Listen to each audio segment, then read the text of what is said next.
首先咩係吉祥呢？呢啲係古代嘅文字啦。古代嘅文字，吉祥即係代表我哋遠離所有嘅災難啦，係美好嘅。呢一部經嘅開始係點嚟嘅呢？其實咧就會嚟到呢三件事。喺過去印度嘅時候啦，咁就曾經咧就有好多嘅嗰啲印度人啦，佢哋喺度討論緊到底點先為之係吉祥嘅。所謂嘅吉祥即係好圓滿啦，好美好啦，冇任何嘅災難啦。咁佢哋開始討論嘅時候咧，討論咗好耐。首先咧就有啲人咧，佢就話我所見到嘅就係最吉祥嘅。咁有啲人講咧，我聽到嘅或者係我感受到嘅呢三樣嘢，其實大家一啲都唔陌生嘅。澳門賭場係咪好多咧？係嘅。咁入賭場嘅人會唔會有好多禁忌咧？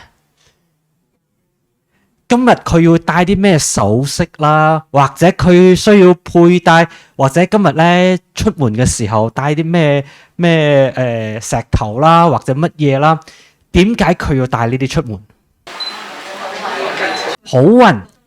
所以其實佢想得到嘅係咪呢兩個字呢？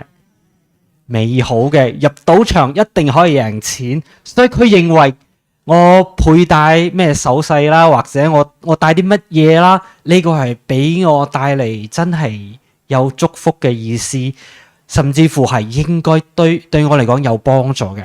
咁嗰陣時嘅印度人呢，嗰一批嘅人有啲人講唔係嘅喎，你睇呢啲，你話我睇到嘅係最吉祥，即係比如講我今日最好見到嘅係黃色。一出門見到如果唔係黃色嘅話，我覺得就大吉利是啦。見到藍色嘅，覺得今日我可能會衰成日噶啦。但係一啲人就會另外一個角度，唔係喎，我見到藍色，今日我一日都好順利，一日都好平安。所以你見到嘅同我見到嘅好似彼此之間唔係完全一樣嘅喎。所以呢一個有啲人就唔認同，見到嘅先至係叫吉祥嘅，因為有啲人見嘅同你見嘅唔一樣。咁就開始有啲人咧就喺度討論緊，係咪聽嘅咧？早上，比如講我要聽到啲咩聲先至係最好嘅。咁一啲人咧又講唔係嘅喎，我聽到同樣嘅聲，今日我就衰成日啦。所以一樣咁嚟，咁大家就會得到咩結論咧？冇結論，即係討論唔到啦。經典入邊咧就會講到一個好有趣嘅地方啦。咁呢啲嗰啲印度人啦就開始討論咗好耐之後咧。佢哋咧，甚至乎咧問到天上嘅神啦，住喺天上嘅神仙啦，啲神仙都話係，到底咩係最吉祥嘅？所以最後咧係印度其中一個南傳嘅版本啦，呢一部經咧係點嚟嘅咧？就係天上嘅神咧，佢哋咧前後再加上印度嗰度樣咧，嗰啲人咧討論咗12年，關於乜嘢先係最吉祥嘅。最後係一個天神代表大家嚟請示佛陀，所以佛陀先開示呢一部經嘅，所以佢係咁嚟嘅，所以係大家都係諗住希望係得到最美好嘅，所以呢件事咧，大家都好希望嘅，同大家入賭場嘅嗰種心情係完全一樣嘅。佢為咗贏錢，為咗得到佢想得到嘅，但係通常都冇辦法係全部嘅嘢都啱晒全部嘅人嘅。所以就有咗呢一部咁嘅經啦。呢一部經咧，其實佛陀開示嘅，除咗第一句之外啦，第一句即係嗰啲人咧，佢哋問嘅問題，何為最吉祥啦？所以其實佛陀咧，佢回答嘅就係第二句到最後一句。其實佛陀嘅答案只係得個11句嘅啫，唔係咁長嘅。呢個就係呢成部經嘅內容啦。所以唔係好長，好容易睇得明嘅。所以扣咗第一句就係問題啦。諸天同埋世間上嘅人，佢喺度諗緊咩先係吉祥事嘅，渴望可以得到諸吉祥嘅，所以佢哋喺度問緊嘅時候，最後問到佛陀啦，佛陀就會回答後邊嘅呢10樣嘢。咁最後一句咧，你睇到嘅就係依此行持者，無往而不勝一切處得福，是為最吉祥。咁呢句話即係總結啦，即係按照前面講嘅嗰10樣嘢做到就係最吉祥嘅。所以我哋今日嚟睇嘅話咧，就係要同大家講中間嗰10件事，中間嗰10件事啦。中間嗰10件事咧，等陣我哋就分成3個段落。其實中間呢度有3個段落嘅，前面嗰2句係一個段落，中間嗰4句係一個段落，最後嗰4句又係另外一個段落。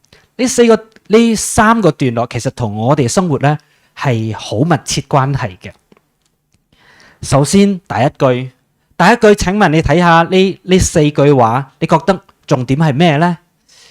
重點就係我除開應該避免接觸到一啲比較愚痴嘅人，即係冇智慧嘅人。第二個佢同我講，應該我同一啲智者嚟交朋友啦。再第3樣嘢，尊敬有德者。呢3件事佢係擺喺第一樣嘅。點解呢3樣嘢會擺喺第一樣呢？我哋翻嚟講呢個吉祥啦。當我哋想我要改變我嘅命運啦，改變我而家目前嘅處境嘅時候咧，其實你有冇諗過一件事咧？依家同我經常做朋友噶啦，或者我溝嗰啲朋友啦，佢哋係啲咩人嚟嘅咧？所以佢其實同我講嘅第一件事就係，我有冇嗰個主動嘅能力咧？如果我要改變嘅話，我要唔要改變下我而家我目前接觸嘅人咧？如果我冇咁嘅一個主動嘅能力嘅話咧，你講我要得到好嘅嘢，其實係唔容易嘅。所以呢個係一個好主動嘅事情。佢主動嘅事情就係第一個，我真係有咁嘅決心啦。而家我要接近嘅咧係首先就係勿近愚痴人。所以嗰啲即係俾我好煩擾嘅，或者係嗰啲即係成日都係搞時棍嘅嗰啲咁嘅人咧，我首先我自己應該係主動嘅，要遠離佢哋嘅。咁第二件事，應於智者交，所以我有冇咁嘅決心？應該而家嚟我揾一啲善知識啦，一啲好嘅人啦，或者係真係幫到我嘅人，我有冇咁嘅決心呢？所以再加上第3樣嘢，尊敬有德者。所謂呢度尊敬咧，唔係單講我好尊敬你啊，請你食餐飯啊，俾個紅包啊，唔係單係呢個嘅啫。所以呢度其實呢第一句話咧。諗下睇，當我哋而家目前嘅處境要改變姻緣，我而家要改變，其實係我自己需要做一啲嘢嘅。就算好似好多人未接觸佛教之前啦，就算講佢拜神啊或者求神都好啦，你都需要行入個神廟嗰度拜個神啦，係嘛？你喺屋企乜都唔做，你話有乜改變呢？其實唔容易噶。所以其實有冇咁嘅主動呢？要改變前途，要改變自己嘅命運。首先呢度呢一句話呢一段咧，同我講嘅人生係未定嘅，未有一個定型嘅。冇諗住而家我真係覺得我好慘啦，成世都會慘落去嘅，唔一定嘅。翻到我哋5年前啦，我上一次嚟澳門嘅時候係足係5年前啦。咁5年前嚟嘅時候咧，我離開澳門嗰日咧，就係疫情嘅開始嘅第一日，因為嗰日咧係喺澳門機場搭飛機翻去台灣高雄嘅嗰一日，就上機之前就睇到啦，香港已經有第一單 case 啦，哇！所以嗰個係足就係第一單 case 開始。你諗下睇嗰個時間點，當嗰個時間之前喺2020年1月22號之前。大家會唔會有一個咁嘅意識講，我哋接落嚟會面對嘅係一個好長時間嘅好困難嘅一個階段？冇想像到係嘛？進入嗰幾年嘅時候，大家亦都係諗唔到到底幾時先為之結束嘅。但係好多嘢係諗都諗唔到嘅，但係就發生啦。所以而家目前嚟講，我哋睇到我哋目前嘅處境，我要改變，我需要先做啲嘢嘅。所以第一件遠離，第二個親近。呢個智者咧叫做善知識。咩叫善知識咧？其實你有另外一個名詞嘅，叫做好朋友。但係呢個好朋友咧，同你諗到嘅好 friend 啊，呢個我好朋友啊，同我好啱 key 嘅嗰啲叫好朋友啊。其實你睇下呢度嘅善知識，即係對我有益處嘅，即係對我真正有幫助嘅。幫助啲咩咧？即係可以引導我前往，即係行到正確嘅或者係善嘅呢個方面嘅知識。哇！呢度呢個解釋就你睇下，知其心識，其形，知其心，識其形，即係讀到知道我嘅心係諗緊啲乜嘢。所以諗下睇下，平時我哋結交嘅朋友啊，講好朋友，其實個好朋友同呢度講嘅善知識咧係有差別嘅。嗰個好朋友就係同我係啱 key 嘅叫做好朋友，但係嗰個好朋友唔一定係真係對我有幫助喎。而家我覺得好煩惱啦，或者我而家係好掹整嘅時候咧，咁佢就可以了解我，但係佢講啲嘢係咪對我可以改變咧？唔一定嘅。但係呢度講嘅善知識、好朋友，其實係真正可以幫助我改變嘅。其實善知識有冇分年齡咧？其實係冇分嘅，咩年齡都好啦，乜身份都好啦，只要可以提供一啲好嘅意見嘅人，其實就係我哋嘅善知識噶啦。做啱嘅，佢表示支持啦；做錯嘅，佢會提出一啲勸導啦。嗱，咁就包括第五、第六呢個啦，可以真係幫助我嘅人，呢啲叫做善知識啦。所以大家冇諗住嗰個可能嗰啲人喺度針對緊我，可能唔係喎。其實可能人哋係幫助緊我，因為佢睇到我嘅弱點，或者睇到我有啲咩做得唔啱嘅，佢嚟同我真係好誠懇咁同我講。其實人哋都好冒險嘅，因為佢需要勇氣嚟同我講呢件咁嘅事，我接唔接受呢？其實佢都需要勇氣嘅。所以善知識有咁多種，當然有啲係呢種善知識呢三種。第一種咧，即係佢係俾我一啲支持嘅力量啦。第二個就係好似我哋嘅同學啦，即係同我哋一齊嚟學習嘅人啦。第三種先至係教授我哋嘅善知識。但係我哋有陣時咧結交好朋友嘅時候咧，全部都係諗住第三樣嘅啫。前面嗰兩個可能我哋會忽略噶。好。第三個，尊敬有德者。尊敬點先叫做尊敬呢？呢個叫做供養。供養，大家睇到呢兩個字嘅時候呢，通常會諗到嘅係乜呢？要俾錢嘅喎。其實供養唔一定要需要錢嘅。你睇下身口意三業供養，呢個身體上嘅供養，你話俾封紅包、俾封利是，呢個先叫做供養。呢個係其實其中嘅一小部分嘅啫。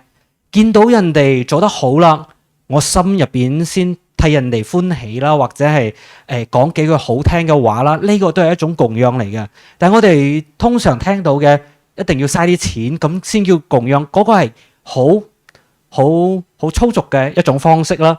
咁其實喺成個佛法嘅學習入邊咧，呢度呢兩句話啦，佛法邊度開始啊？其實恭敬供養。第二個福報邊度嚟咧？恭敬供養。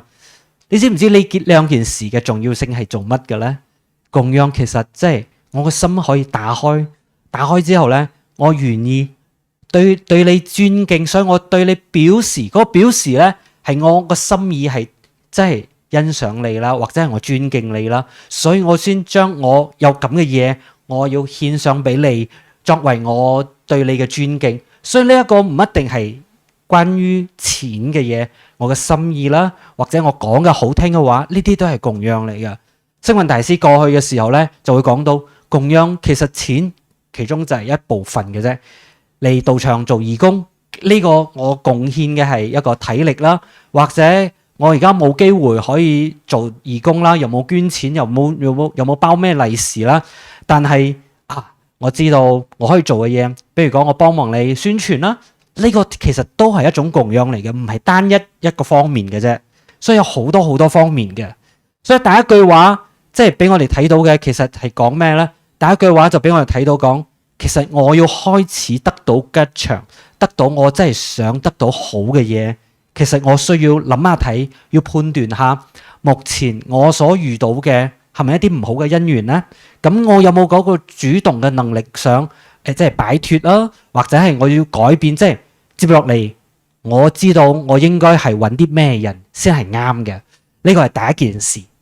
第一件事講完之後呢，咁接落嚟就要睇到第二件事啦。第二件事呢，即係第二句啦，居住適宜處。呢一個嘅意思即係講咩呢？咩先叫做吉祥呢？呢個第一件事講嘅係咪講睇風水啊？買樓要睇好嘅風水先係最吉祥，係咪咁嘅意思呢？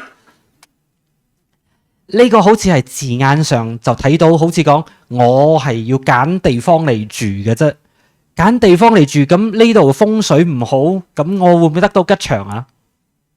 唔會。我哋通常都會咁認識噶，呢個係最簡單嘅一種解釋方式啦。呢種解釋即係講我要揾啱嘅地方，不如用另外一種角度嚟睇啦。呢度講適宜處。就比如講，我有咁嘅決心，我要改變我嘅環境嘅，咁個環境係好惡劣嘅，或者係唔適合嘅，我而家係冇咁嘅條件嚟搬屋，咁都唔係講咁就完全就係咁嘅。比如講，你呢個道場，如果你最近搬咗去比較遠嘅地方，你真係有心嘅話，你一定會想盡辦法都會嚟到呢度嘅。所以呢個居住適宜處，除開係住喺邊度，我有咁嘅決心去邊度學習，要親近啲咩人，我呢個係我自己嘅一種主動嘅能力啊。所以其實係我有選擇，我要親近啲咩新嘅地方。有陣時即係好似我之前喺佛光山佛學院嗰度服務好多年啦。咁對於一啲人呢，佢住嘅國家呢，可能你想象唔到。佢搭飛機都要搭2日先嚟到台灣嘅，比如講非洲啦。咁之前有啲非洲嚟嘅同學，佢要搭兩日嘅班機，要轉三格班機先嚟到台灣嘅，轉機一次，再第二次，再第三次先嚟到嘅。但係佢認為我有決心，我一定要親近你咁嘅地方，需唔需要一啲毅力呢？需要嘅。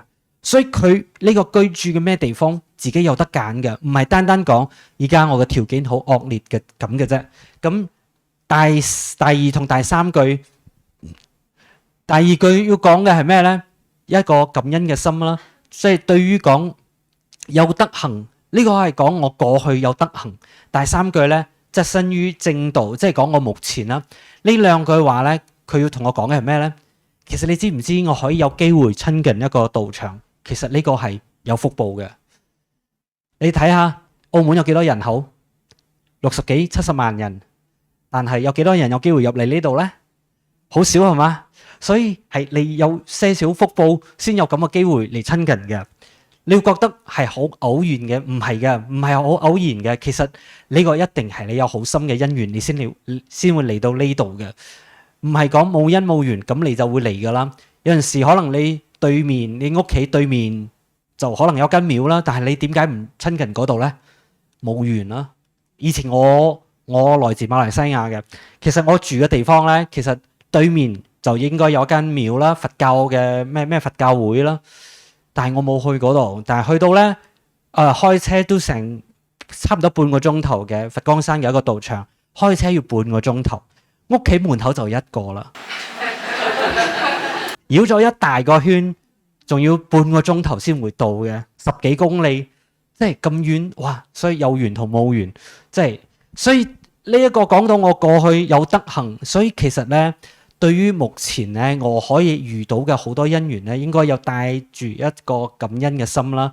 再加上側身於正道呢件事咧，即係講對於目前嚟講，我有咁嘅決心，所以呢第二句話呢，即係同我講。當我真係希望我可以得到好多吉祥嘅事、美好嘅未來嘅話呢，其實要講2件事。第一個就係我好有決心要做咁嘅事嘅，決心要改變環境啦。第二個就係我決心我自己接落嚟應該做啲乜。第二個就係我要有一個感恩嘅心啦。對於之前我可能有一啲善根啦，呢件事係好重要嘅。當大家念嘅呢一句話，識唔識呢？呢一句話講嘅就係其實講緊呢件事啦。所以其實啱啱嘅第一同第二句呢，其實講嘅我要揾到我美好嘅將來、美好嘅吉祥嘅事情呢，我要可以得到我想得到嘅好嘅一個未來嘅話呢，其實要講嘅係4件事啦。我接落嚟呢，要改變我自己，依善人跟對啱嘅人啦。啱嘅人先有幫助我嘅。第二個住喺善處，呢個唔係單單係講我住喺邊度啊，係將我自己擺喺咩位置啊。我有咁嘅決心，就算再遠都好，我都會將自己咧有建立咁嘅關係，我都會搭車又好啦，揸車又好啦，各種方式我就要將自己咧有機會住喺咁嘅一個善處嘅。第三個發一個善心啦，自己要先發心啦。最後一個種善根，呢4樣嘢對於我要改變或者我要得到福報嚟講係好重要嘅。所以你睇到我有做到前面嗰4樣嘢咧，先有辦法改變我嘅姻緣，改變我自己嘅命運，先至會得到大嘅吉祥嘅。呢2句話，頭先嘅第一句同第二句咧，就俾我哋睇到啦。當我哋想得到真係好好嘅未來嘅，一開始佢要我哋做嘅2個方向，頭先嘅嗰2句嘅2個方向，其實就係我自己先有嗰種咁嘅心，有心開始啦，有心遠離，又有心要建立一啲新嘅觀念，咁我先會開始改變嘅。所以好多時候我哋嘅生活唔係咁嘅，我哋生活就抱怨啦，即係目前啦好差啦。比如講做生意嚟講，依家嘅市就好差啦，賺唔到錢啦。呢個係大環境嘅事，就呢個係一個客觀嘅事實嚟嘅，你抱怨都冇用噶。不如諗下睇我而家可以做啲乜，可能呢個比較實際啲嘅一件事。好啦，講完呢個之後，呢度入邊咧，接落嚟咧中間嘅一段，即係中間嘅綠色嘅嗰一段啦。綠色嘅嗰一段有4句話，開始除開觀念，頭先嗰2個係觀念上我嘅決心啦。接落嚟中間嗰4句就唔係決心嘅問題啦，係到底我要做啲乜嘢啦。第一個。呢度呢幾句話要做嘅3樣嘢，廣學各種嘅記憶啦，或者我要學習嘅知識啦，學習嘅嗰啲技能啦，呢個係我需要嘅。第二個持戒啦，接落嚟即係點講嘢說話呢件事係好重要嘅。所以呢度咧同我講嘅係呢度呢4件事。博學多聞，請問大家當年從學校畢業之後啊，你仲會唔會覺得需唔需要繼續學習呢？點解你覺得需要學習呢？但係你諗下睇，可能以前唔係咁諗噶嘛。以前講學校畢業啦，從此之後我哋可以擺脫晒讀書嘅嗰種壓力啦，從此之後唔使睇書啦。咁我就擺脫啦，但係依家嘅環境唔一樣嘅，你冇繼續學習嘅時候咧，跟唔上時代，搞唔到咁多嘢啊！依家嘅年代變化好快嘅，但係呢啲學嘅嘢，你話幾時先會發揮佢真正嘅用處咧？幾時咧？但係點解而家我要嘥啲時間嚟搞啲咁嘅學習咧？好似冇乜意思喎。呢一個咧，其實對我自己嚟講咧，我過去都有遇過嘅。南中學部啦，即係佛學院嗰度啦，差唔多10年前啦。咁嗰陣時咧，呢個佛學院嘅院長啦，咁就忽然之間咧買咗一批嘅鼓啦，好大嘅大鼓啦，就希望嗰啲在家眾嘅男眾同學啦，就學打鼓。之前都冇排過咁嘅課程嘅。咁佢要學打鼓，要請老師啦。咁學完之後咧，咁周不時佛光山有活動咧，就諗到啦，呢班人成日即係學習打鼓，即係需要俾佢哋有表演嘅機會啦。好，要表演啦。咁接落嚟呢個表演啦，要呈現啲乜嘢啦，或者佢要點嘅編排啦。之前請嘅個老師，佢咧係出邊教呢啲打鼓嘅。咁佢對於山上嘅需求唔一定清楚嘅，所以呢個咁嘅角色咧就落喺我嘅身上。好，你話我有冇跟住一齊上課咧？我需唔需要一齊跟佢哋練習咧？好，中間咧比較有趣嘅就係喺我以前讀書嘅時候，喺中學嘅時候咧，其實我係有參加民族樂器啦，彈揚琴。好。呢一個咧係學習好基礎嘅，咁揚琴咧敲擊有啲道理咧係相通嘅，所以至少我都知道成個樂隊嘅運作啦，或者要點咧串連啦，呢啲識少少啦嚇，但係唔係好精嘅。諗下睇學生仔嘅時候，會唔會諗到10幾20年之後咧，嗰陣時玩嘅嘢咧，之後會發揮用處嘅咧？應該唔會諗到啩？係，我都冇咁諗過噶。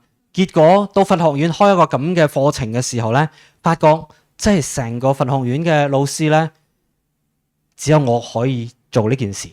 所以我前後嗰段時間咧有8年喺佛學院服務啦。嗰8年入邊咧，佢所有嘅表演，只要係打鼓嘅，我一定要負責編排啦，或者係設計啦呢啲，或者佢嘅段落咧需要點嚟搭配啦。呢啲係靠10幾年前嘅少少嘅基礎，呢啲咁嘅基礎，我從來都冇諗過，原來隔咗咁多年之後會發揮些少嘅幫助嘅。所以有陣時你問我學呢啲嘢做乜咧？有冇用處咧？依家睇唔到㗎，但係好偶然嘅，可能過咗10幾20年，竟然係當年嘅少少嘅一啲接觸，可能就幫咗我啦。就比如講啦，買手機啦，如果你搞 Apple 嘅創辦人，佢當年讀大學嘅時候，佢嘅其中一個故仔就係佢會去揀一啲同佢專業係冇乜關係嘅啲科啦，比如講學書寫嘅字體啦。咁其實佢學習嘅時候咧，佢係覺得好有趣，佢覺得有興趣，但係因為佢有上過呢啲咁嘅課。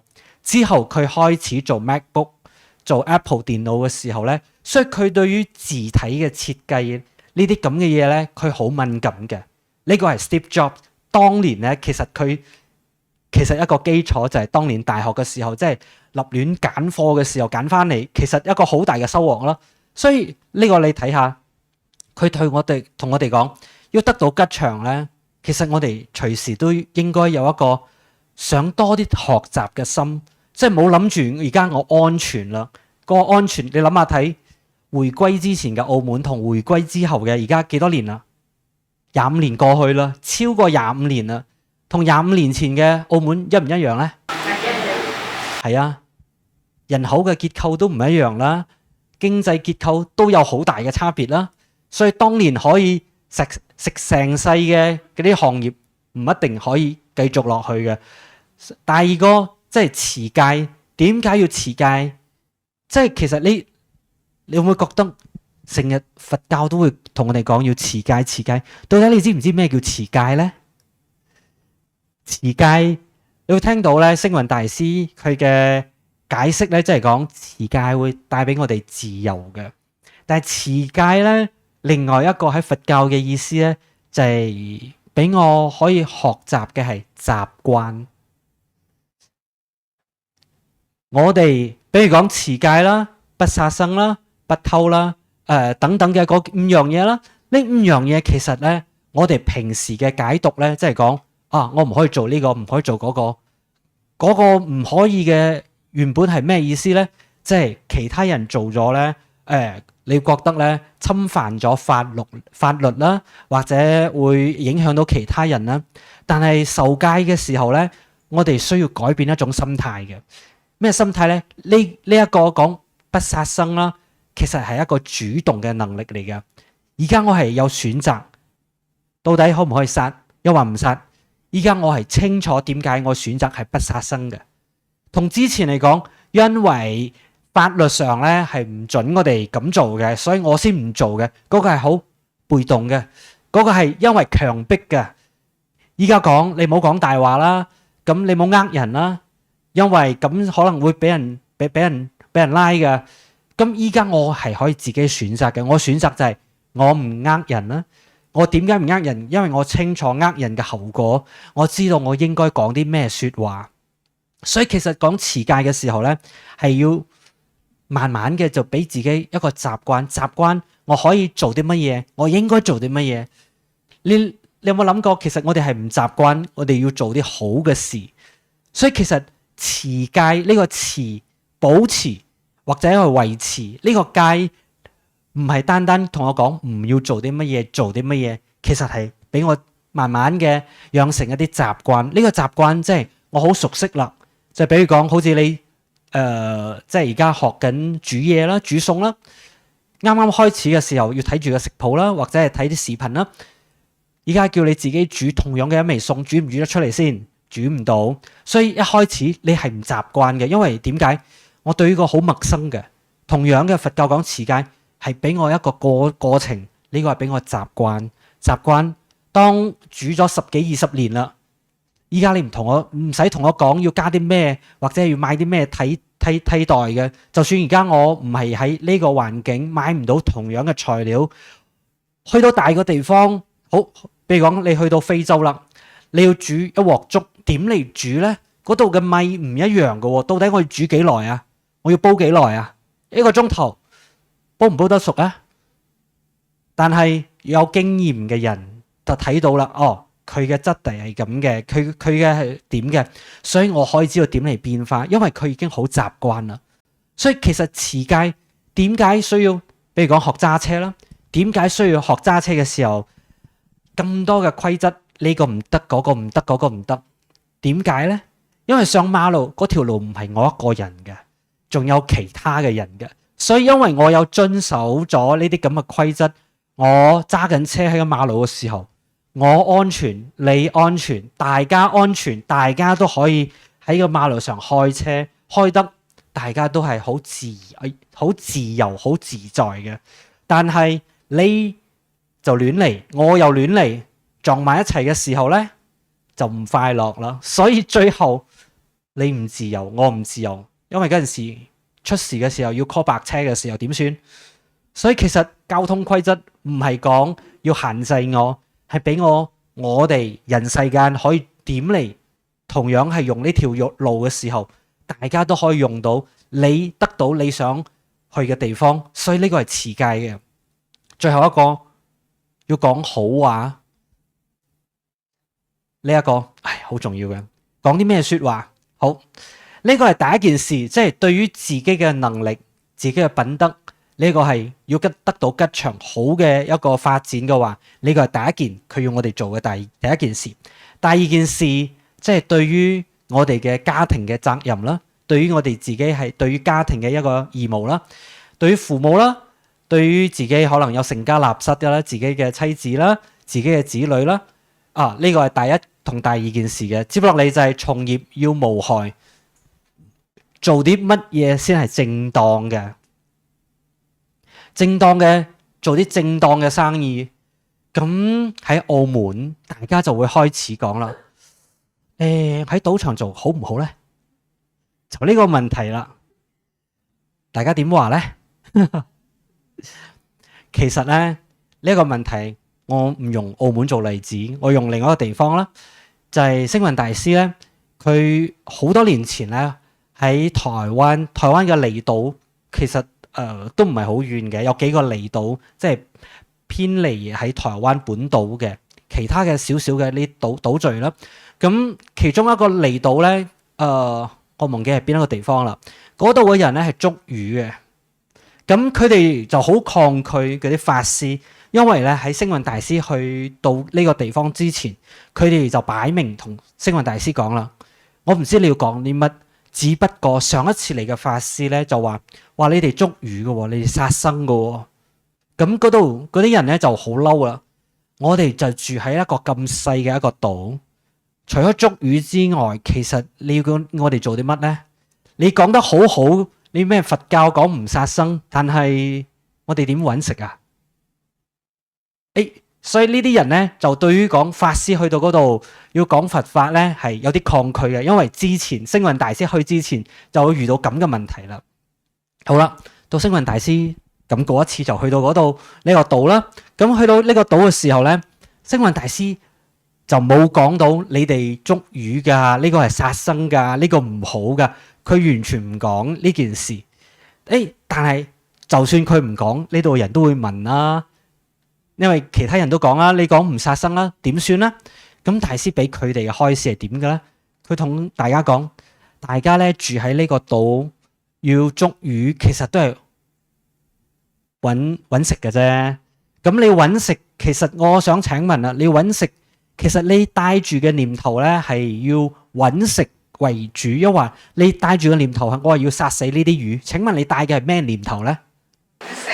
係嘅，所以大師就同佢哋講啦，呢個時候咧，大家係被逼嘅，都冇辦法啦，因為住喺呢個地方係為咗揾食先嚟捉魚嘅，所以就算捉魚啦，我有一個慚愧嘅心啦，呢點解咧？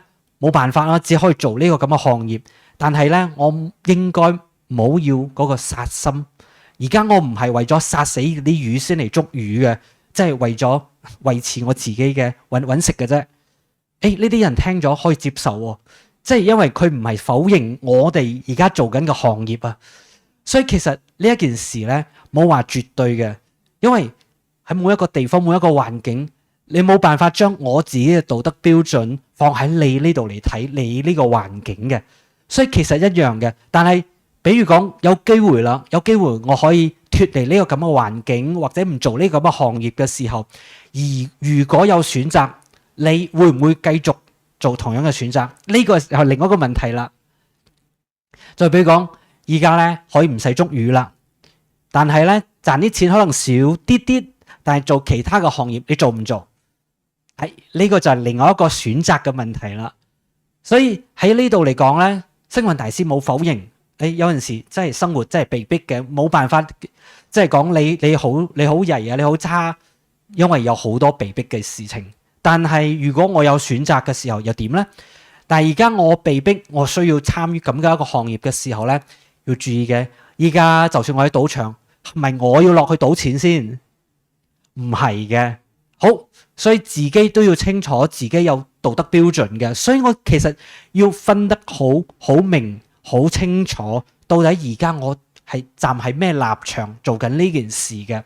但係如果我有選擇嘅時候，我應該俾自己一啲啲毅力啦，嚟從事唔同嘅行業，呢個係更加好嘅。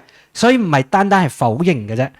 好，呢個所以對父母啦，對自己嘅屋企人啦，要盡一個好嘅一個義務。其實有一部另外嘅經咧，叫做《善生經》嘅。呢部經咧會講到各種嘅關係嘅。呢個善生童子咧係咩人嚟嘅咧？佢嘅老豆呢個善生係一個人嘅名。咁善生佢有一個仔。咁呢個善生咧喺佢年紀大啦，往生之前咧，咁佢就交代佢嘅仔，以後咧你就要繼續我哋嘅一個傳統，我哋家族嘅傳統咧，即係早上起身之後咧，去到河邊啦。咁你每一日咧就會對6個方向，東南西北啦，上邊同下邊啦，6個方向禮拜啦。咁拜落去啦，咁佢老豆就同佢講啦，你拜咗之後咧，咁你就會得到福報噶啦。好，咁呢個善生嘅仔啦，喺佢嘅父親往生之後咧，咁就跟住父親交代嘅呢件事，因為係父親嘅遺囑嘛，咁佢就跟住咁做啦。咁有一日咧，就佛陀經過呢個地方，就咁啱就睇到呢個善生嘅仔喺嗰度，就係河邊嗰度拜緊6個方向。佛陀就好好奇咁睇到呢個人好誠心咁喺度拜緊啦。佛陀就問佢啦：你拜啲咩咧？咁佢就同佛陀講啦，因為我嘅老豆咧以前咧就同我講，我哋家族嘅傳統咧，每日早上起身嘅時候咧，對6個方向、6個方位咧要禮拜頂禮嘅。咁嘅時候咧，咁老豆就交代啦，咁做嘅時候我就會有福報啦。佛陀咧點嚟回答咧？因為你自己都搞唔清楚，即係總之跟住拜就好啦。佛陀咧就開始就同佢講啲開示啦。佛陀講，好有意義。其實咧我可以同你講啊，呢6個方向其實有6種意義嘅。佛陀自己忽然之間諗出6個方向。呢6個方向咧代表咩咧？6種唔同嘅關係。比如講東方啦，係代表父母同自己嘅仔女啦，或者係下一個咧，西方係自己夫妻之間啦。即係6個方向代表6種唔同嘅關係。所以其實你除開拜嘅時候咧，你心中應該喺度諗緊嘅係呢件事，即係右邊嘅事情啦。佛陀其實係忽然之間諗到就同佢開示。所以你諗下睇下，你睇下呢度佛陀同佢開示，東方代表嘅係父母同仔女之間嘅關係。佛陀點同佢開示呢？仔女咧做仔女嘅應該有5件事嚟奉敬供養佢自己嘅父母嘅。呢5件事講得白啲嘅，即係講咧仔女啦賺到錢嘅時候咧，應該係你睇下呢度寫咩咧？賺到仔女有賺錢嘅時候咧，應該要供養俾自己嘅父母啦。第二件事講嘅即係講我而家賺到錢啦，或者係父母有乜需求嘅時候咧，我應該係幫父母辦好佢要辦嘅事情啦。接落嚟咧，佢所想要做嘅嘢咧，我應該都係滿足佢啊。第4個咧，呢個我冇做啲唔好嘅事情俾佢丟架。第5件事咧，將我自己所有嘅收藏啊，我嘅資產啦，都呢度寫到盡意奉上，哇！全部交晒俾我自己老豆老母喎，哇！呢個我咪蝕晒咯。但係你唔好咁諗，你睇下下低佢話父母咧對自己嘅仔女咧都有5個義務嘅。第一個咧就係要愛護佢哋啦。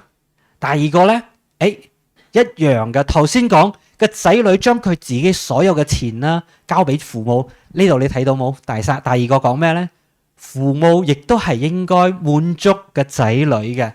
第3好重要喎。第3咩意思咧？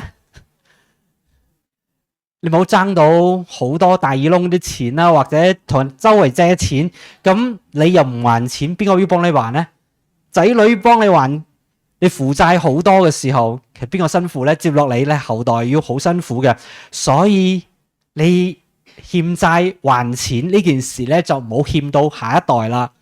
第4咧，第4即係呢個意思，即係講咧，仔女咧佢有適宜嘅對象嘅時候咧，父母應該係歡喜嘅，俾人哋可以結婚嘅。第5件事，父母咧應該將佢自己所有嘅財物咧盡依父子。呢個你睇下，咁係咪雙方平等嘅咧？所以佛陀唔係講你做仔女嘅，哇，全部你嘅所有嘅財產全部交俾你父母，但係佢都話做父母嘅一樣，我將我自己所有嘅嘢都係俾晒我仔女，所以呢個雙方面其實好平等嘅喎。咁個平等嚟講，請問佢中間最好嘅一個關係係點嘅關係？互相嘅尊重，呢個唔係單方面嘅。所以你而家我哋通常咧建立嘅關係，你應該對我好啲，因為我係你嘅阿爸，我係你嘅阿媽，我養咗你10年20年啦，所以你應該好感恩我，你應該多謝我。但係如果你用呢個角度嚟睇嘅話咧，雙方大家都有自己嘅責任嘅，冇將自己嘅道德標準放喺自己嘅仔女，咁係唔啱嘅，因為大家都有自己嘅責任。夫妻之間都一樣嘅，你睇做老公嘅對老婆，禮貌啦，尊敬。第二個咧，莊重威嚴，行為咧，即係講冇吊吊揈咁啦，做已經係成家立室啦，做人老公嘅成個行為啦，冇好似個細路哥咁啦。第三個你睇得明噶啦。第3同第4講嘅係咩咧？第3個。俾喺屋企呢個，因為古時舊時候嘅個印度社會啦，咁婦女參與生產或者係從事工作係比較少啲嘅。咁你睇下，既然個丈夫喺出邊做緊工嘅，咁佢應該咧係你睇到供給妻子衣食，即係要滿足俾佢食得飽啦，佢要買衫啦，應該係滿足佢嘅。第四講咩咧？佢要買啲香水啊、化妝品啊，你都應該滿足佢嘅啩？你冇諗到好嘥錢嘅喎，要慳錢嘅喎，咁都唔啱嘅喎。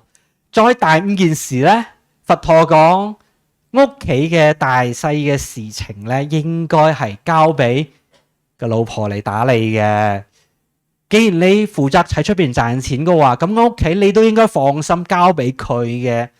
呢個係一個信任我。你再睇下。做人哋嘅妻子嘅對自己嘅丈夫做啲起身，因為嗰陣時係農業社會啦，咁嗰個丈夫嘅個男人啦，要耕田啦，或者係要從事一啲勞作嘅勞動嘅咁嘅行業啦，所以佢早啲起係準備早餐啦。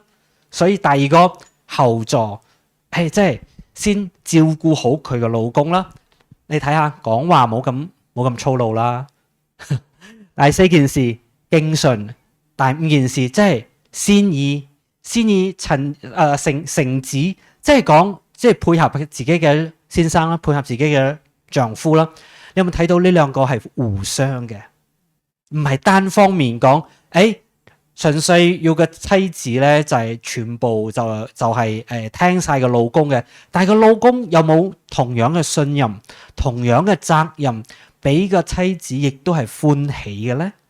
所以呢個係雙方面嘅，所以呢度講到嘅呢幾件事要吉祥。到底呢個吉祥係你配合我先吉祥？通常我哋係咁嘅喎，你配合我就吉祥，你唔配合我就唔吉祥啦。但係呢度講嘅係我哋大家係有關係嘅，大家彼此之間呢件事呢，冇辦法係單方面就可以成就到嘅。呢度第三個從業啦，我哋要即係揾食啦。揾食佢講到嘅又係同樣呢部經啦，佢講到咧求財富咧有6種非道。呢6種非道係咩嚟嘅咧？其實用白話嚟講，你都識嘅。第一個呢一個咩祈求財物嘅意思咧，你聽得明嘅，冇去賭錢。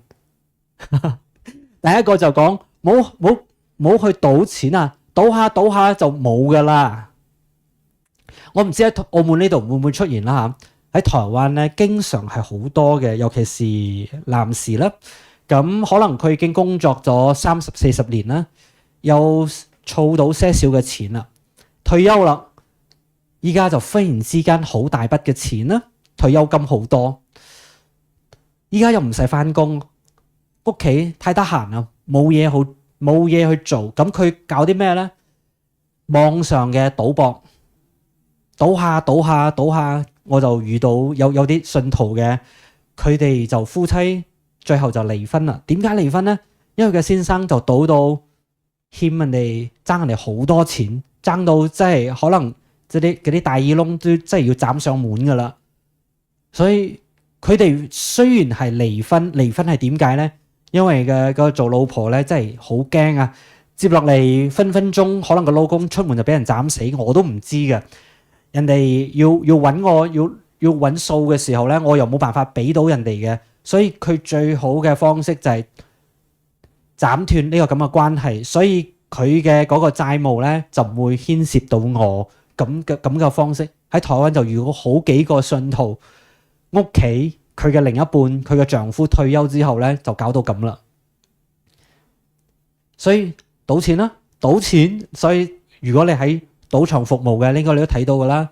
賭下10贏9輸，唔係可能10賭10輸啊。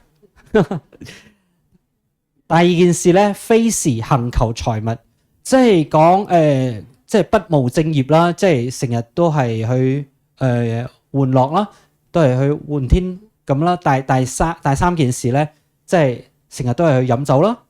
第四件事，親近惡知識。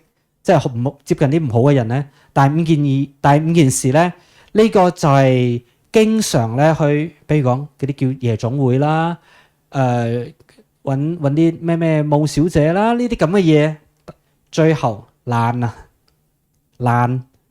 唔肯做嘢啊，太懶啦。呢度係講嘅6件事咧，係我哋冇辦法真正可以發達嘅，賺唔到錢嘅。呢個係呢部經善生經所講嘅，所以我哋睇到嘅第4句嘅，我哋要得到吉祥。呢3句話講嘅係咩呢？到底我哋喺屋企扮演咩角色？同我哋屋企人點嚟經營呢段關係呢？咁我要維持呢個屋企，咁我要維持大家嘅所有嘅生活呢？到底而家我賺錢係唔容易嘅，賺完錢之後我點嚟消費呢？我點嚟用我嘅錢呢？你話我要些少嘅空間娛樂，呢個唔係唔得喎。只不過可能有陣時係過頭啦，經常去賭場，經常去飲酒，經常去搞啲咩嘅時候，錢都已經賺得唔多啦，單單係呢啲就嘥晒我啲錢啦，會蝕晒嘅。所以呢度同我講嘅呢三件事就係我有自己嘅家庭嘅任務嘅。接落嚟第5件事係我自己有一個社會嘅責任嘅。呢度講嘅係咩呢？要學習布施啦。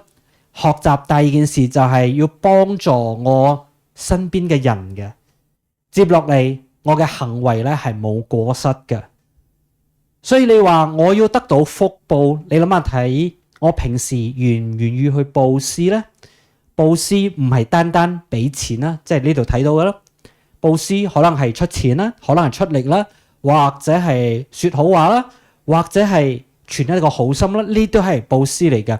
除開呢一種布施，其他嘅，比如講我即係出一啲即係我嘅能力啦，你睇布施佛法啦，布施一啲道理啦，以及第3樣嘅無為嘅布施，即係人哋而家好擔心啦，俾人覺得好安心，呢個都係一種布施嚟嘅。學習布施容唔容易呢？咁你睇其實好容易噶，因為你唔好睇到只係大一樣嘢俾錢，其他嘅講話講啲好聽嘅話，就係講啲好聽嘅話，然後咧傳啲好嘅心，呢啲都係我嘅學習嘅開始啦。好，呢個到底要點布施呢？我就俾大家睇下，有一部論啦，叫做《大智度論》嘅啦，咁佢就講咗16種不清淨嘅布施。所謂不清淨咧，即係講唔係唔好喎，即係講佢嘅質素咧會減少。所謂嘅質素減少，即係講咧，我係個帶呢16種嘅方式嚟布施咧，其實我唔會得到咁好嘅福報，唔係冇福報喎，有嘅。比如講今日咧，我點解要出呢啲錢咧？點解我要講啲好聽嘅話咧？其實第一件事，我為咗係賺你嘅錢嘅。第2件事咧，因為我對你唔住啊。第3個咧，因為會要俾人怪我，俾人嫌啊。第4個咧，因為我驚啊。點解咧？如果我冇布施，我冇講咁嘅嘢嘅時候咧，可能你對我不利啊。第5件事咧，我係希望得到你嘅認同啦，因為我需要得到你嘅真係你嘅心意啦。第6件事，怕死啊，驚死啊。第7個，狂人令喜。哇，狂人即係面對嘅即係周邊嘅人啦，其實佢已經係嗰啲好狂傲嘅人啦，咁佢好有勢力啦，咁我就必須係聽佢嘅。第8咧，以為自己真係好有錢。有啲人唔係咁嘅咩？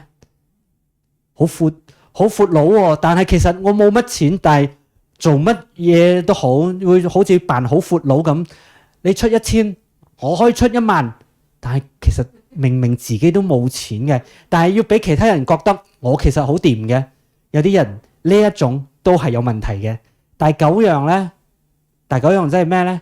比較啊，同人比較啊，話你出100唔得，我要出101蚊，要俾你多少少，我先會覺得我係比你叻啲嘅。第9個，即係點咧？睇到人啦，妒忌啦。點解先係揾佢嘅啫咧？第11個，好驕傲啦，即係自己覺得好驕傲。第12，點解要布施咧？因為會得到其他人讚賞啦，我有好嘅名譽啦，大家對我嘅認同啦。第13，呢個咒願咧係即係我有祈求，想得到一啲我自己想得到嘅嘢。第14就好特別啦，可能我哋會做嘅事情，解除衰運啊！我要轉運啊！我要轉運，所以我先嚟布施嘅。第15件事，因為我希望咧，我可以得到好多人嘅支持啦。有陣時咧，有啲地方啦，選舉嘅時候，嗰個布施其實邊度係真心嘅咧？其實係得到，因為你哋會投我一票，所以我先會被選為咩會長、理事長，所以係為咗你哋個手中嘅嗰一票先嚟布施嘅。最第16個就係我睇你唔起啊。好，你諗下睇呢16樣嘢，可能我哋經常喺生活會發生嘅喎。佢同我講呢啲我好唔好呢？佢話不清淨、不淨嘅布施，唔係講完全冇福報，係講呢啲係會減退我可以得到嘅福報嘅，因為我帶嘅目的有問題。所以咩叫冇一啲點嘅好嘅冇問題嘅呢？真正冇問題嘅，即係你睇到我係帶住一個點嘅呢？即係睇到人哋好有需求啦，我係可憐人哋嘅處境。第二個就係帶住一個好恭敬嘅，我對於其他人嘅尊敬，所以我做呢個咁布施。即係我喺度布施嘅時候，第3件事呢，即係咩呢？第3件事即係講呢，我唔會執着，因為我嘅身份啦，你要聽清楚喎，依家係我俾你錢嘅喎，所以我要你記住，我係對你有幫助。有啲人係咁嘅。第二個就係你冇忘記喎。呢一沓錢係我嘅，或者係呢樣嘢係我買嘅，我捐嘅。第3個，你係接受咗我嘅恩惠嘅，所以講呢啲咁嘅事情咧都冇嘅話，呢個先係為之真正清淨嘅一個布施嘅。所以諗下睇，單單咁嘅布施同頭先嘅嗰16樣嘢，我哋應該要學習下。係咪真係你真係帶住一個真係睇到人哋嘅需求，人哋真係有咁嘅一種我應該幫助人哋嘅，或者係我真係要尊敬人哋先嚟做呢件事嘅，以及做嘅時候咧，我冇一直諗住我好巴閉，我要俾你咩？其實唔係咁嘅，即係呢個心態係決定咗我嘅一個結果嘅。咁佢講除咗布施之外，仲有要做啲咩咧？幫助我嘅其他人啦。我嘅你睇到嘅親屬啦，以及我自己嘅行為咧冇過失嘅，自己行為冇過失，即係頭先講嘅持戒啦。頭先有講過一個持戒，即係我做嘅行業啦。呢個星雲大師講咧，要持戒要圓滿咧係唔容易嘅，但係最重要嘅係我嗰個心業，我自己心係有正確嘅一個見解。呢個先係重要嘅，所以呢幾件事咧，我唔知你仲記唔記得，可能你睇過嘅呢部片，呢度呢句對白你仲記得冇啊？呢一個係咩片段咧？呢個片段咧就係黃子華喺度同許冠文嘅一個對話啦。呢個對話咧，黃子華開始嘅，佢就話啦：你哋喃嘸就負責超度先人，我哋行街就負責超度生人。咁許冠文咧就接落嚟就講啦：生人邊度需要超度噶？唔需要噶。咁黃子華唔係噶，生人都需要破地獄噶，生人都好多地獄噶。呢一個咁嘅對白，可能你有睇過呢套戲嘅，可能大部分都有啦吓。呢一句話應該大家可能係印象深刻嘅。破咩地獄咧？係咪好似嗰啲殯儀館啊？你睇到成套儀式啊，嗰個先叫做破地獄咧？嗰一種嘅地獄咧係，其實你都知㗎啦。包括喺早期嘅香港，其實係唔流行嘅，係近10幾年先慢慢流行嘅。點解咧？因為之前嘅幾十年前嘅嗰啲喃嘸佬啦，佢會覺得唔係人人都需要破地獄㗎，係真係佢有好特殊嘅一啲狀況先需要做咁嘅一啲儀式㗎。但係依家人咧，因為對自己嘅先人啊，可能有內疚啦，會覺得我真係對唔住佢嘅，覺得平時我冇孝順，我真係做嘅好不足嘅，所以而家佢真係往生啦，佢唔喺度啦，我可以做啲乜咧？可以做嘅我全做晒啦，但係我就選擇唔喺佢生前嘅時候做。所以呢度真係要破嘅地獄咧，係啲咩地獄咧？好似頭先講嘅，頭先你睇下，當我哋要處於一個環境講我要得到吉祥嘅時候，我自己面對我自己嘅目前嘅狀態啦，我要面對我自己家庭嘅時候啦，面對社會嘅時候啦，我都講你哋會爭我咩？你哋成屋企嘅人啦，爭我啲咩啦？佢哋係咪真係爭我嘅咧？我唔知。有陣時可能真係講有陣時你聽到嘅話呢啲係業力啊，呢啲係業障啊，係咪真正係業障咧？你將全部呢啲推向係業障，可能有啲人會覺得比較好過啲。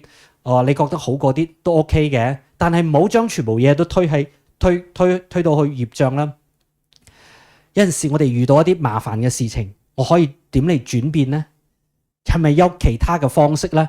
所以呢度頭先講嘅嗰句話呢，頭先講嘅係咩呢？即係我需要做嘅嘢，即係我自己行為冇過失。你諗下睇我自己係咪真係咁完美先？有陣時唔一定嘅。咁呢度接落嚟最後一個項目咧，道德啦。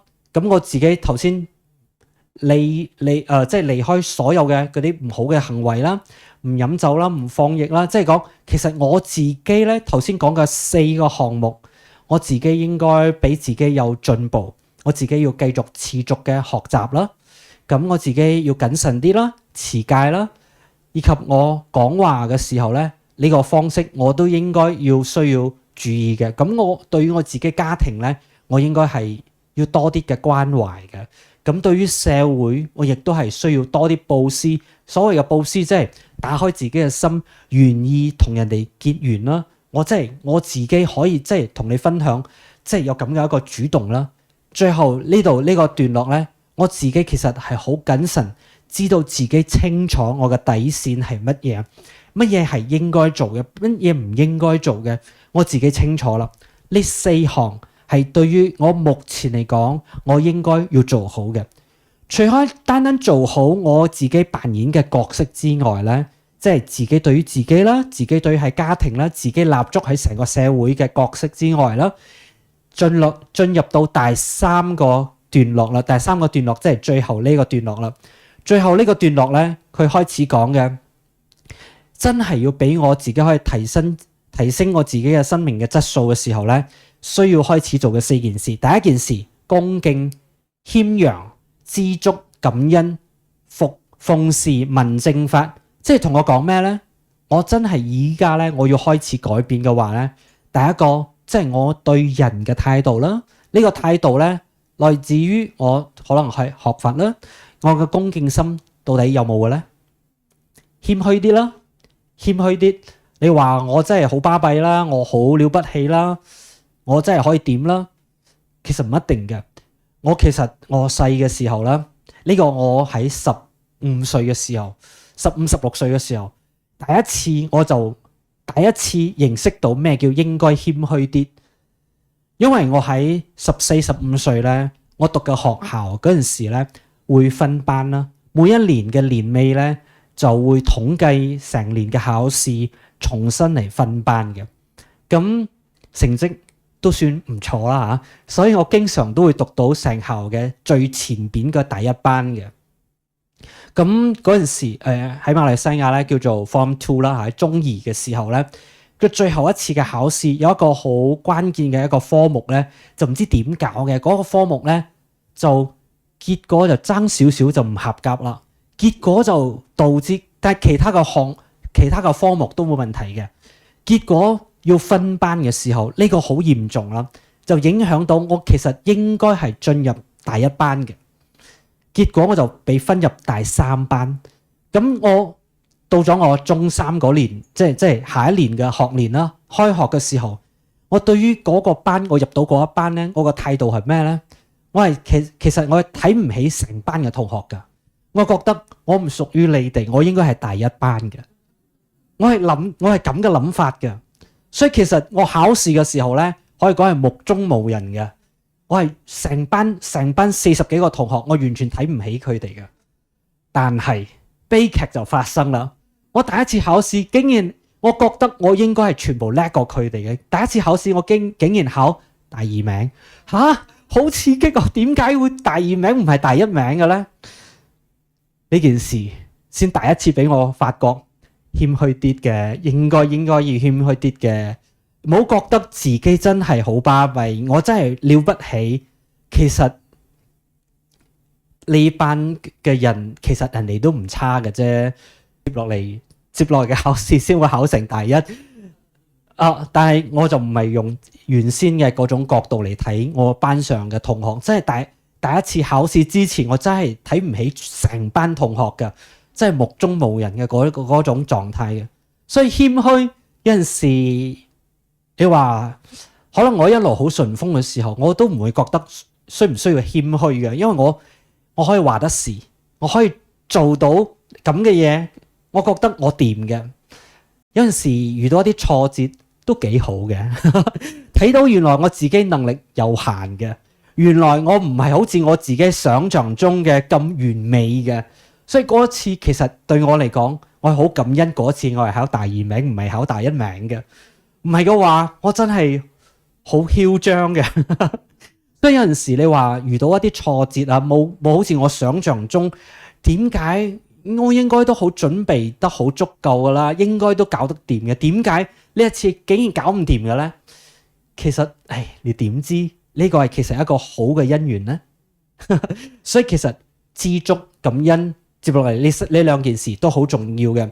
即係我會唔會滿足咧？因為我亦話我其實一直係好多需求，好多我想要嘅咧。最重要嘅第三個，奉事問正法，即係頭先講我要選擇環境咩環境咧？可以聽到佛法嘅環境。所以呢個講我要真係要提升自己嘅品質素嘅時候，咁我會唔會主動嘅俾自己有機會嚟聽聞多啲正法正確嘅咁嘅見解？所以呢啲其實前邊嗰四項恭敬啦、謙虛啦、知足啦、感恩啦，其實呢個其實都係俾我有一個比較柔軟啲嘅心，可以聽聞佛法嘅時候，嗰啲法先真正可以入到我嘅心嘅。如果我成個心真係好倔嘅，成個人好倔嘅，其實就算你聽到再好嘅嘢，其實都係冇辦法入到我心嘅，因為我覺得好巴閉啊！你使咩聽啲咁嘅嘢咧？我睇唔起啊！我覺得你哋比我差，所有嘢我都會建立喺比較之中。呢個就係佛法中講嘅佛法在恭敬中求啦。所以星雲大師講，學習佛法從探處無處嚟下功夫。我會唔會準備好我而家嘅學習嘅狀態？冇諗到我而家係10年啦、20年啦，好巴閉啊！我嚟呢度禪淨中心第一日，我已經喺呢度出現啦。你算得係咩啦？可能我哋有陣時會咁嘅態度嘅咯。咁嘅態度嘅時候咧，可能會錯失好多新嘅一啲觀點，可能我哋就錯失咁嘅機會啦。所以星雲大師講咧，當我要學習禮敬諸佛嘅時候，唔係單單講拜後邊嘅佛陀呢個聖像，係應該可以擴大到對所有嘅人嘅一個尊敬咯，尊重每一個人嘅人格，尊重每一個人嘅人格。點解咧？我真係睇起每一個人都值得我學習嘅，就算再差，你覺得再差再曳啲嘅人，其實佢都有嘢可能叻過我㗎。所以其實我對於其他人嘅尊敬，其實我有一顆柔軟嘅心，其實我先有辦法聽得入去我想要學習嘅嘢嘅。接落嚟第二件事，我要聽聞正法。第二件事佢嘅重點係咩咧？要實踐佛法。實踐佛法需要點實踐咧？忍耐、柔順、參訪眾沙門，適時論信仰。即係呢個講4件事，學識忍，忍。第二個柔和善信，第三個親近沙門，第四個常樂法說。我先從第4個嚟講啦。好啦，第一日接近道場嘅時候咧，好恭敬嘅，參加咩課程啦？參加咗一段時間，我經常嚟嘅時候，請問我傾偈嘅時候會傾啲乜嘢咧？喺度抱怨緊屋企啦，講下公司啦，翻工啦，又話講下又越講越遠啦，係咪先？諗下睇，我參與道場一段時間之後，到底我有冇用一啲時間嚟討論下我哋呢度我學習到啲乜嘢，我嘅心得。可能講下講下就唔會講呢啲噶咯喎，講下講下就講人哋嘅是非。我同你講，我樓下嗰個話，哎呀真係激死我啦！你哋可能嚟到嘅時候你好嬲好嬲啊，因為你出門嘅時候咧佢撞到你啊，咁你就嚟到呢一直喺度抱怨，可能你成日你都喺度抱怨緊你隔離嘅鄰居啦、樓下嘅人點啦，呢一段時間啦，咁佢就亂抌垃圾啦，點啦，你忘記咗你今日係嚟道場呢度學習嘅。其實講嚟講去都係我今日好煩啊，今日唔高興啊，今日點啊。可能呢個你睇下親近沙門，即係親近出家人啊。師傅，我同你講啊，即係我樓下激死我，由開始嚟講呢啲咁嘅嘢啦。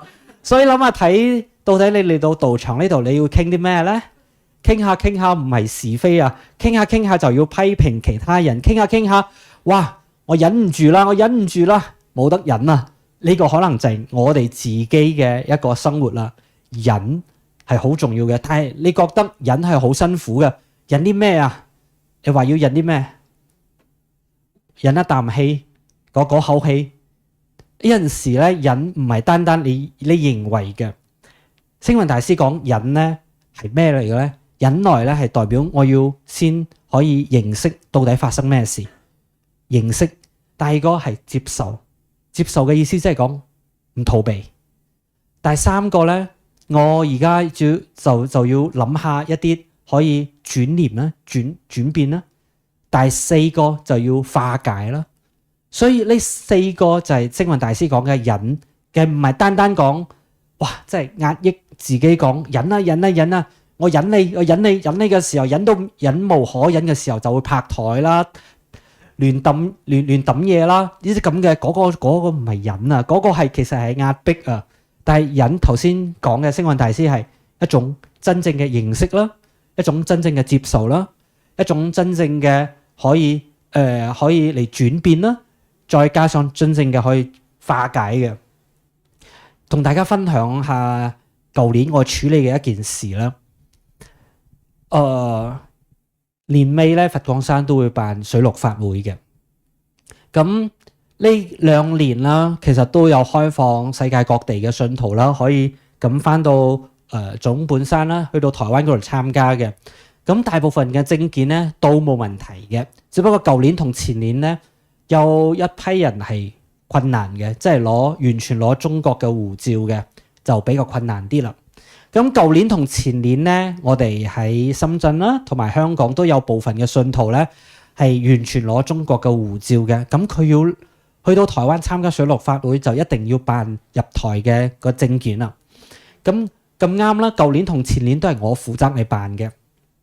前年咧辦得好辛苦，時間又好壓迫，我只係得1個月，咁即係對我嚟講好多挫折啦。即係要進行2個部門嘅申請，第一個部門係台灣嘅內政部嘅宗教司，接落嚟到移民局呢2個部門嘅。咁舊年同前年都一樣嘅。咁每一個步驟咧，按照佢講嘅寫得好簡單，但係真正要申請嘅時候咧，就呢個唔掂，嗰個唔掂，呢個又推件啊，又要再補啲乜嘢文件啊，所以補得好辛苦。所以前年就即係終於搞成啦。舊年又嚟一次啦。舊年嘅情況，我就好早9月份就已經打電話俾香港同深圳嗰度嘅法師講，你哋先調查好，我10月初就要開始進行所有嘅申請嘅程序㗎啦。好，10月初就開始進行第一個部門嘅申請。即係同台灣嘅內政部嘅宗教司啦，按照前一年嘅標準，咁我準備嘅或者前一年佢退俾我要我補入嘅咩文件，全部按照前一年嘅都做完啦，所以認為應該都 OK 啦啩。結果送件我仲親自去到，唔係喺高雄，我要親自去到台北。佢哋嘅辦公室嗰度嚟送件添，去到嗰度送件，送完之後啦，結果下一個禮拜又打電話嚟講唔掂喎，你需要又退俾我，又講你爭啲咩？點解咁㗎？又要我補件啦，即係我其實補完一次之後，隔2日又嚟講，又爭啲咩，又爭啲咩，咩爭咁多嘢，你一次過講晒唔得嘅咩？好，就一直嚟到10月17號呢一日。10月17號咧，咁嗰陣時咧，佛光會嘅國培法師啦，嗰陣時佢就答應咗呢個部門咯，內政部嘅宗教司，佢喺台北咧就舉辦一個論壇啦。呢個論壇咧係邀請宗教界嚟參加嘅。咁佢呢個論壇之中咧有好多嘅主題，好多嘅。即係要分早上有2日嘅，即係早上一個主題，下晝一個主題。咁其中一個主題咧係要講宗教嘅女性。咁當其時咧係請到國培法師啦，咁好啱啦，咁佢好有經驗啦。點知舊年喺10月17號咧嗰段時間咧，國培法師啦、佛光會啦，以及山上嘅人間佛教研究院啦，比較呢一方面比較熟悉嘅法師啦、女眾法師啦，同一個時間佢哋要去中國大陸嗰度咧參加世界佛教論壇，所以就冇辦法啦。點算呢？忽然之間，國培法師講：我哋冇辦法參加，但係佢雖然講要探討嘅係宗教嘅女性，但係宗教女性唔一定要女人講嘅，唔一定要女性嘅，揾個男嘅嚟講都得嘅，所以就揾咗我。好奇怪嚇！我要嚟同大家嚟探討嘅係宗教，即係講用佛光山嚟講佛教嘅女性嘅種種事情，好奇怪喎。所以其實我自己接到國培法師嘅通知嘅時候，我真係問佢：請問對方會唔會好介意啊？唔係女性參與呢一個論壇嘅，派一個男嘅去，接唔接受先？佢接受，我先答應啦。咁佢接受啦。好，咁個10月17號咧就去到台北參與呢個論壇啦。咁當然啦，嗰一場嘅其他5位全部都係女性，只有得我一個係男嘅。好啦，10月18號即係隔一日啦。嗰個我之前申請嘅嗰單 case 咧仲未過嘅，我就打電話去呢個部門啦。前一排即係仲未得到批准落嚟嘅，即係第一關未批落嚟嘅。咁第二日我打電話去嘅時候咧，我真係講我係邊位，我叫咩名，咁我申請嘅。我講完介紹完之後咧，對方俾我嘅第一句話，你唔係尋日有上台嗰個法師咩？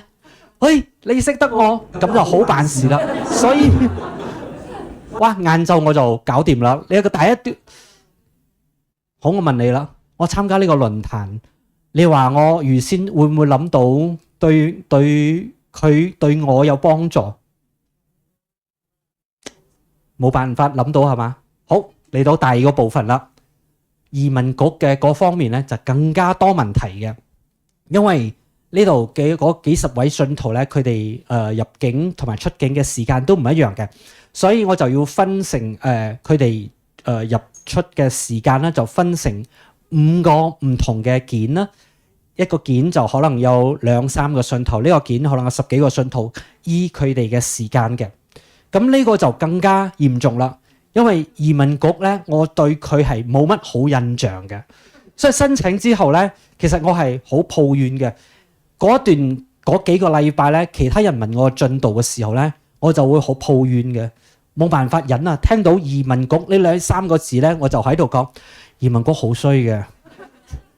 移民局唔合作㗎，佢哋真係好，總之冇效率嘅，即係提到呢3個字，我就係好似就緊佢哋咁。所以嗰一段時間，嗰2-3個禮拜咧，就周不時佢又退件啦，一直退件，一直退，哇！一直補件，要補到幾時咧？咁又過咗2-3個禮拜啦。有一日佢就忽然之間，佢都係透過網上嗰度回覆俾我嘅，就希望我補嘅嘢更加多啦。嗰日我真係發猛陣，我真係扯火啦。所以我睇到佢嘅咁樣一個回覆之後，我即刻打電話去到移民局鬧人啊！真係忍唔住啊！呢2個字唔存在啊！第一件事呢個忍耐柔順呢呢五個字完全不存在，因為即係扯火啊，即係打去嗰度鬧人啊！你到底我補啲乜嘢啊？我已經補晒俾你，又要，到底要啲乜嘢啊？你講好，但係我講完啦，抱怨完啦，嗰個辦事人員咧，好柔和嘅嗰個語氣同我講但係你都需要補啲咩嘅？佢就講完啦，講完之後咧，好。我就用嗰個晏晝啦，嗰個晏晝咧，好之後咧，我個情緒就平靜落嚟啦。OK，所以我就將佢需要嘅文件啦，我就好好咁準備。所以一個一個準備完之後咧，我再 send out 嘅時候咧，我係冇帶任何情緒嘅，因為真係平靜落嚟啦。好，因為我即係嗰陣時我乜都冇諗啦。結果到晚上11點幾，移民局竟然有一個 reply 嘅 email， 哇！通過第一件嘅5個人嘅 case 就通過啦。呢一件事對我其實一個啟示好大嘅，因為就係呢句話忍耐。我想問下你啦，其實嗰一段時間我對於移民局嘅嗰種投訴啦，或者對佢嘅不滿啦，呢個唔係一個客觀嘅事實咩？佢原本就係咁多要求噶啦，但係當我發脾氣嘅時候啦，我嬲嘅時候啦，請問對我有冇任何幫助先？係咪係更加惡化我目前嘅處境嘅？個目前嘅處境係更加火上加油，我會更加嬲，我更加不滿。所以其實呢度點解要學習忍耐、柔順？其實呢個唔係對於佢啊，係對於我自己嘅心啊，冇跟住喐下咁就扯火啦，喐下就發脾氣啊。其實嗰個事情係咪咁處理嘅，我唔知道係咪最有效嘅。但係可能我自己嘅心情係起起伏伏咁嘅，可能俾我自己係最大嘅一個問題啊。所以其實你話，當你睇到嘅呢一句話。呢一句話，我條命到底係邊個揸 fit？ 邊個話事？係個天話事，因為我自己話緊事呢？如果我係全部講佢唔配合我，佢俾我好多嘅委屈，呢個係咪我將我嘅命運交俾佢嚟決定呢？嗰陣時我係冇辦法，我條命我自己話事。點話事呢？好似頭先講嘅嗰一段啦。其實唔係我要抱怨嗰個環境真係好唔好，抑或唔好，呢個唔係，呢個係一回事啊。客觀嘅事實就係環境係非常之唔好嘅，咁唔好嘅環境，我又再加上自己嘅情緒，所以到最後我真係需要生人都好多地獄噶，生人都需要破地獄噶。呢句話真係好深刻噶，真係好多地獄噶。因為嗰陣時你睇下，喐下就要扯火啦，喐下就喺度投訴啦。請問嗰個辦事人員有冇得罪我先？佢就咪條例上邊寫嘅，你需要呢啲，需要呢啲，你呢個冇，嗰個冇，所以佢同我講呢個係咪正常嘅先？但係我覺得唔正常，係因為我覺得我已經做足晒啦。但係我做足晒咁又點？我做足晒，但係呢度係有缺少嘅，咁人哋提醒我，人哋要求我，呢個係好正常嘅事情啊。但係我覺得唔正常，我認為我已經做足晒啦，你應該寬容，你應該即刻通融，可以俾到我要嘅答案嘅。所以你翻嚟睇頭先嘅嗰句話，忍耐柔順，所以自己忍耐。頭先講嘅忍耐唔係真係即係插喺個心口呢度啊，壓抑自己啊。係學識不逃避。頭先我其實喺度逃避緊嗰個環境嘅，我可以接受先可以冷靜落嚟睇下客觀上我應該做啲乜嘢，認識啦，接受啦，先再轉變一個觀念，先有辦法嚟化解嘅。所以到底而家我做嘅所有努力，如果我仲係帶着好強烈嘅情緒嘅時候呢，其實可以保證嘅一件事，我條命而家係交俾個天嚟幫我決定嘅，呢個就冇辦法頭先嘅嗰個哪吒嘅我條命我自己真係話得事，我冇完全冇話事嘅權力啊！所以呢度同我講，我學習我要實踐佛法，點解要講學習忍耐、學習柔順？呢個係好重要嘅。如果冇咁做嘅話，其實我學幾多都冇用嘅。所以你呢度參加好多個課程，但係諗下睇，我學啦，翻屋企嘅時候個仔唔好，又喺度拍台啦，喺度鬧交啦，忍下先。呢個忍即係可唔可以接受佢而家嘅工作，佢而家嘅談嘅嗰段關係？你唔好用你嘅角度嚟睇佢，你唔好用你覺得你未來嘅新抱，你未來嘅咩呢啲咁嘅符唔符合呢？又唔係你結婚，係佢要談關係，佢嘅事情比你更加嚴重啊！所以呢個係另外一件事啦。所以嚟到第九樣，要克制自己嘅生活。所以呢個克制係我自己對我自己係需要要求嘅。我學咗咁多嘅佛法，我喺我生活上邊，我自己面對我自己問題嘅時候，我平時有冇對自己一啲要求呢？以及講所謂嘅八正道啦，八正道我哋冇辦法咁嚟講咧，即係要對於自己戒定慧呢啲咁嘅方面，我自己真係要冇真正嘅要落實喺我生活上邊呢？以及呢第三句啦，聖諦正涅槃，即係講我事實上我雖然學咗好多，聽咗好多，但係呢啲佛法係咪存在喺我嘅電腦上邊，喺我嘅視頻喺我電腦上邊，但係唔係存喺我嘅腦海入邊嘅。所以當我而家遇到事情嘅時候呢，係我電腦識得好多，我部機知道好多，但係我呢度係乜都唔知嘅。點解？因為我好陌生啊！你聽到嘅唔係完全係一個問題，呢啲佛法係冇入到我心嘅。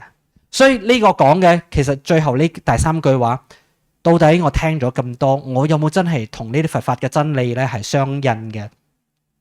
出離煩惱，到底我有冇咁嘅決心想即係擺脫咁嘅一個處境嘅？最後嘅一句八風不動心，即係八風即係指呢八種嘢啦，呢八件事啦。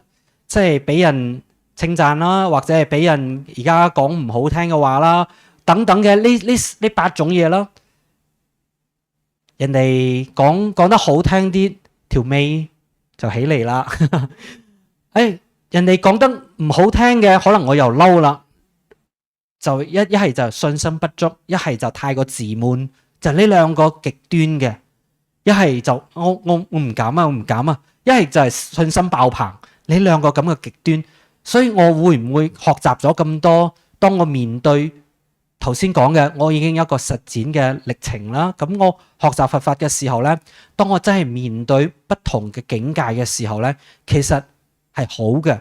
所以冇諗住我而家參加啲課程啦，或者學佛啦，咁我就真係八風都吹唔喐嘅，未嘅。我需要經得起考驗。考驗即係依家呢，俾人讚過兩句，我都知道我自己有幾多斤兩，即係唔會自己咧就隨風而起嘅。再加上呢個無憂無染，內心咧真正係真係冇任何嘅執着嘅，呢個係需要經得考驗嘅。即係喺生活呢度咧，唔係一次過，冇諗到哇！我拜一次佛啊，或者我上一堂課啊，聽日我就要成仙咁噶啦，聽日成佛噶啦，聽日就四大皆空啦，阿彌陀佛。未咁快啦，呢個需要時間嘅，需要時間。到底你又好急啊？到底要幾耐呢？一個月，一日？請問啊，我問下你啊，有啲人啊要減肥嘅時候啊，請問減肥需要幾長嘅時間呢？一日得唔得？係啊，你食入去都唔係一日累積噶啦，咁。你要知道噶啦，有好多種嘅療法啦，可能要健身啦，或者係透過食物嘅控制啦，等等嘅。請問一日見唔到效，一個禮拜可能都未見到咩動靜喎，一個月爭少少嘅啫，可能再即係減咗50克或者100克，哇！我睇唔到個成果喎，我應該係要減個10個 kilo 嘅。嗰個需要時間喎，你可唔可以持續維持1年呢？我要嘅身材需要時間嚟培養嘅，但係個時間係咩呢？我要特效藥，食咗之後馬上就可以發揮嘅，減肥都唔得啦，即刻咁減肥有生命危險嘅，你知唔知？所以你平時嘅生活都知嘅，但係學習佛法嘅時候呢，可能我遇到挫折啦，咁就唔掂啦。我覺得世界末日啦，未學佛之前呢，就原本都幾好嘅，學佛之後就好多問題啦。我除咗喺佛學院，依家仲有上緊課啦，咁我有啲去其他嘅別分院上課啦。咁有一個別分院嘅一個師兄咧，佢就問我啦，未學佛之前咧，我覺得都唔錯嘅，但係每一次咧，比如講嚟到道場啦，參加共修法會啦，我覺得我冇辦法集中噶，心好亂嘅，囉囉攣嘅，好容易就係成個人即係念下讀緊幾句之後咧，成個人就飄走啦。到底係咪我退緊步咧？我俾佢嘅回答講，其實你係進步嘅。你知唔知你平時嘅生活你係完全睇唔到嘅？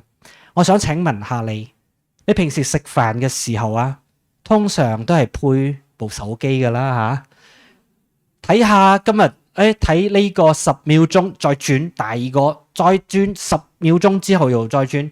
請問你知唔知你食呢一餐飯你已經轉咗幾個 channel 咧？可能冇發覺，但係而家你坐喺道場呢度誦經，你竟然發覺原來你嘅心好亂嘅，呢個係進步嘅，你知唔知啊？因為平時你根本都冇發覺到你有問題，所以呢個唔係一個進步咩？係進步，但係你唔覺得有進步。至少依家你發覺你有問題唔容易喎，平時連發覺都冇發覺到啊，因為太習慣啦。所以呢個唔係一件壞事嚟嘅，只不過我接落嚟呢，發覺咗問題啦，我接落嚟要諗辦法嚟點嚟可以俾我自己有提升嘅空間嘅。所以呢度即係八風吹都吹唔喐啦，但係呢個唔係講即刻就好棵大樹咁就乜都得乜都掂嘅，所以呢個係其實需要一個階段嘅。所以今日最後呢段講嘅所有嘅嘢，你睇到嘅，我哋講嘅其實就包括我真係要得到吉祥，得到一啲轉變。首先我哋嚟回顧一下，講啲咩呢？一開始我要改變自己嘅因緣，改變自己嘅心態。我有咁嘅決心，我知道自己應該要朝向咩嘅方向啦，有咁嘅心願啦。第二個，我真係要建立平時我要重新嚟檢討我自己嘅道德啦，我自己嘅責任啦，對我自己應該提升啦，對自己對家庭啦，對社會啦，道德。接落嚟咧，真係要有轉變咧，呢3個方面，自己嘅心態，我嘅點嘅質素，恭敬謙虛啦，知足感恩啦，安忍柔和啦，以及我平時咧又喺我自己嘅信仰上邊皈依又好啦，聽聞佛法又好啦，對自己嘅行為又好啦，我自己真係要做到嘅。最後需要練習不斷嘅過程。所以今日你講到嘅最後嘅呢個主題吉祥來自邊度？唔係單一我真係戴個咩首飾就即刻吉祥嘅。呢個需要從我觀念，我生活方方面面，其實我開始做最重要，開始做就會開始有改變，開始轉變一個心念，其實就要開始有改變啦。呢個問題係由開始先會有開始改變嘅。好啦，今日咧短短嘅90幾分鐘，希望咧透過講呢一部經俾大家講嘅吉祥，即係睇到嘅吉祥唔係單單打招呼嘅，係真正可以喺我哋生命入邊咧，透過做呢啲咁嘅事情，發一顆心，我嘅願力真係可以俾我真正帶嚟吉祥嘅。好，再次多謝大家。